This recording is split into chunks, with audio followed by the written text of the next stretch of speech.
We want to take you now back out to Chicago, where demonstrators are rallying in part against President Trump's threats to send in the National Guard and expand ICE operations in that city. The mayor speaking just moments ago. No federal troops in the city of Chicago. No militarized force in the city of Chicago. We're going to defend our democracy in the city of Chicago. We're going to protect the humanity of every single person in the city of Chicago. Reiterating the message we have heard from him, and already Chicago Public Schools have sent a letter to parents acknowledging that federal presence could create fear and anxiety around school safety. Joining me now, Stacey Davis Gates, the president of the Chicago Teachers Union. She was one of the speakers today. You can see she's surrounded there by protesters. And Stacey, first of all, thanks for being with us. The mayor's office expects some federal operations to begin as early as Friday. How do you think that this will actually directly impact students, teachers, families in your city? Well, it's already impacting us. In 2019, we bargained in our contract sanctuary protections because when this guy was in the White House the first time, he scared people. He intimidated people. We've seen the tyranny of his troops in L.A. We've seen the unconstitutional practices of his troops in D.C. What we want to do here in Chicago is protect our young people, make sure our families know that when they drop their children off, that we have them. And so we bargained that in our contract. We work with community groups and families to make sure that we are taking care of people. This time we've expanded that to add constitutional practices because like in D.C., they've anchored themselves in black communities. And we want our black students to know and their families that they have just as much sanctuary in this city as our undocumented residents. So ICE is not permitted to operate in non-public areas of schools like classrooms, but that's with a judicial warrant. But they could show up possibly in the lobby of a school. What specific assurances are you giving to students and to families? What advice are you giving them? That these people have to follow the law, that our mayor in this city is going to defend and protect and resist, that our teachers, our paraprofessionals, and our clinicians are a safe space, and that they're going to continue to offer that safe space. They'll see us when the day starts, getting children out to school and walking them home, or walking them inside, and they'll see us after school, taking our children home and making sure that they reach there safely. We love our children in this city, and instead of spending $1 million a day, he can help us with safe passage. He can help us expand protections and opportunities for our special education students. We reject occupation and we welcome equity and justice in the city. What do you say to those who are incredibly concerned about crime in your city when we saw 50 people shot, 7 fatally just over the weekend? And the argument can be made then that there needs to be some federal assistance in order to make both you and your students and those families safer. And I would agree, federal assistance is needed. So restore the Medicaid cuts, make sure that young people have SNAP benefits, rebuild and fund our Department of Education. You can give that $1 million a day to people who need support and housing and care. But what does that do to address the crime situation in your city? I understand those grievances, but what does that do to keep people safe who feel, frankly, like our big cities are unsafe? Well, what it has done already in Chicago has led to the precipitous decline in crime under this mayor. He has reopened mental health care clinics. He has reconstructed school libraries. He's giving young people jobs. When you embrace people and fight poverty instead of humanity and dignity, you can make a crime rate go down and you can make people feel safe. Trump is not a perfect person. I did not vote for a perfect person. You did not vote when you voted for Joe Biden. I truly believe, though, that Trump has the best interests of Americans at heart.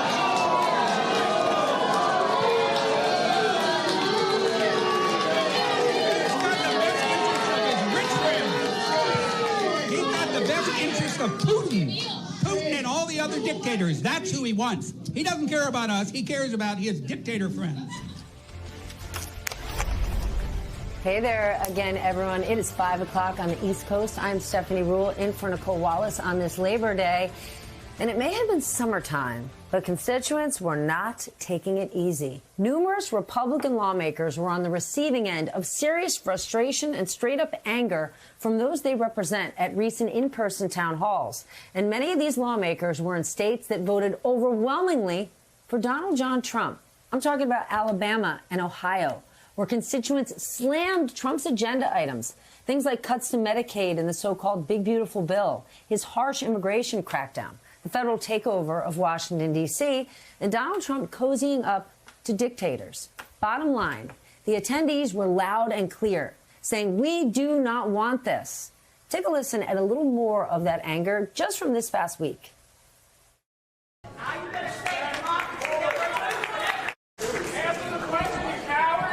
Trump is doing a great job of securing our border.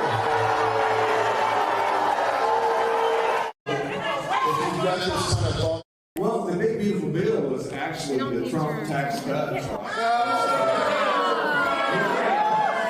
And I would also say that Trump is not a dictator and he's not going to be a dictator. You may think that. He may have joked about that, quipped about that. That is his personality. I'm not a psychologist. But I'm not going to. You're not helping me. Believe me, you're not helping me. You need to take your head out of Trump's ass and start doing your representation of us.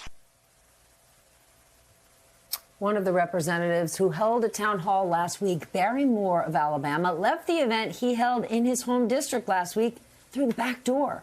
Moore denied that he had to slip out, saying, quote, "We left like any other event. I think we tried to engage and answer questions, but unfortunately, it got hijacked." But you don't have to take his word for it. Judge for yourself. Why are people not getting due process? Why are immigrants not getting due process? So due process for a citizen and a non-citizen are different. False. False. Lies.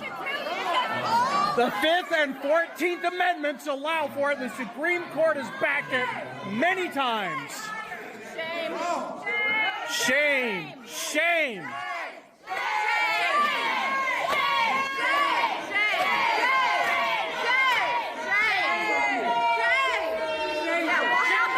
Bye, Felicia.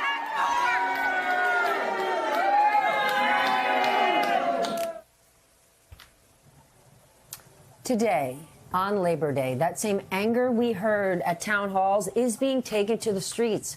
More than 1,000 Workers Over Billionaires events are planned nationwide, protesting against the ultra-wealthy and corruption, looking instead to unify working-class people. Today's protests are organized by the same group that led the massive protests on May 1st, and they write the following, quote, "Just like any bad boss, the way we stop the takeover is with collective action. We are May Day strong, working people rising up to stop the billionaire takeover, not just through the ballot box or the courts, but through building a bigger and stronger movement." The movement against Trump and his party's anti-democratic ways is where we start this hour with three of my all-time favorite gentlemen, the host of the Bulwark podcast, MSNBC political analyst Tim Miller, plus MSNBC senior political analyst and Texas resident Matt Dowd, and Princeton University professor and MSNBC political analyst Eddie Glaude. Mr. Miller, you get the first crack at this. Your reaction to Republican lawmakers getting it handed it to them at a whole bunch of town halls. Hey, girl. Well, it's good to be with you. They deserve it, getting it handed to them. They're doing so few of these. I do think it's making it easy for people who are really engaged and really upset right now to organize and get out to those events. And that's what you're seeing, right? Like, we don't, obviously, Alabama is a red state. That's overwhelmingly voting for Republicans. It doesn't mean that there aren't any Democrats in Alabama. There are Democrats. There are independents. There are people that are Republicans who are unhappy with what's happening in the administration. And those are the folks that are motivated to turn out right now. I think that the thing that is probably the most meaningful about this is, that's what really drives midterm elections, energy, engagement, like which side is more motivated to act. Like, you're seeing at these things that opponents of this administration, broadly defined, are the ones that are the most engaged right now. I think that is a good sign for opposition as we head into, I guess there'll be a couple elections this November and then mostly next November. So I think that's like the biggest takeaway. I'm not sure that you're going to see much change in behavior from these Republicans. They didn't, very few of them actually did town halls, and you can kind of see why. Eddie, what do you think? I completely agree. First of all, it's great to see you, Stephanie. I completely agree with Tim. I think this is a sign of, among a particular portion of the electorate, of deep disagreement with Trump's policies. I think that's only going to intensify as the tariffs begin to impact that grocery bill and the efforts to purchase goods for families and for children and the like. I think that's only going to intensify. But I've yet to see whether or not this is going to translate in terms of a spine for some of these Republicans, as they see much more disagreement among the electorate with regards to Trump's policies. Will that embolden them to disagree with Donald Trump? I don't think so. Will it give them, some cover to create some distance between themselves and Donald Trump's policies? I don't think so. So it's good for the midterms, I think. But in terms of their relationship to Donald Trump, I don't think anything will change. Dr. Dowd, let's go to Chicago, because that is a city where Donald Trump may be deploying troops next. It was also one of the sites of the protests today. And I want to share a bit of sound from a couple of people who are there. Are you concerned about the presence of possibly seeing tanks and National Guard members on our streets? Absolutely. Absolutely. It's important to show up. It really is. It's the only thing we have right now, because Congress is just not doing the job to stop him. So he has no checks and balances except us. The people. That's it. Donald keeps on getting crushed by you, the people. And him hiding his health concerns is only making it worse, because we all see it. And him getting sicker and sicker, you've seen the pictures. You saw how he was gone the entire weekend. He's not doing any media. People are wondering, is he unable to do media? Like, clearly he's still alive. But is he able to do media? Is it even him posting on Truth Social? We don't know. People are wondering. As Trump would say, many are asking, many are saying that he is not healthy. And this is bad, because to be a strong man, you have to be strong and not a sick, decrepit guy, right? And for your allies to believe you and not be plotting against you. And as we saw, the Daily Beast reporting that J.D. Vance is already trying at least to put the pieces in place to supplant Trump's power if and when it comes time to.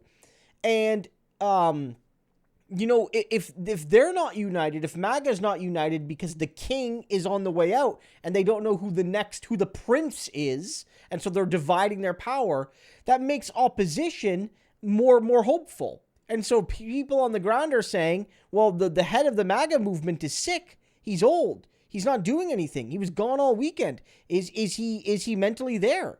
Has he had surgeries? Has he had a severe medical episode? We don't know the answers to these questions, but those answers could be very bad for Trump. And so keep an eye on this. As Trump covers up his health, the protests against him, and the MAGA, backstabbing, it's going to get worse.